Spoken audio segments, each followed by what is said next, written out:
Hey everyone, my name is Ro, and I'm with Northwest Wisdom, a nonprofit organization for spiritual and embodied healing. Today I want to talk a little bit about death and how to deal with death. Well, for starters, death isn't something that can be dealt with.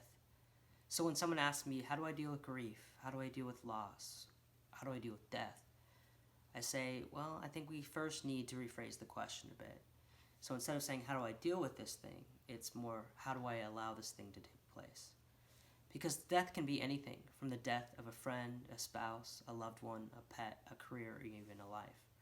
But death of something implies a loss, and loss implies a lack of control. And when we don't have a lack of control over something, that's what causes so much pain.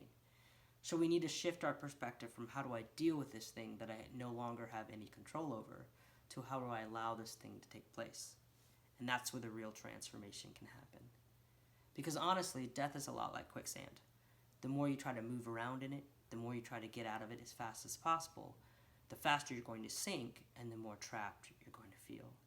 But instead, if you just sit still and allow that stillness to take place, you can reorient yourself, look around, and get a different perspective on how to move forward when it's time to move forward in the most appropriate way. The other thing is, the Dalai Lama was once asked about death and how he deals with it, and he just smiled, shook his head, it's just a change of clothes. And that's the truth. Death is just a change of clothes. It's not a finality, it's a process. It's a shedding of what is no longer available to you so that you can make room for something new to take its place. But you have to allow the shedding, you have to allow the loss in order to create a space for that better thing to take its place.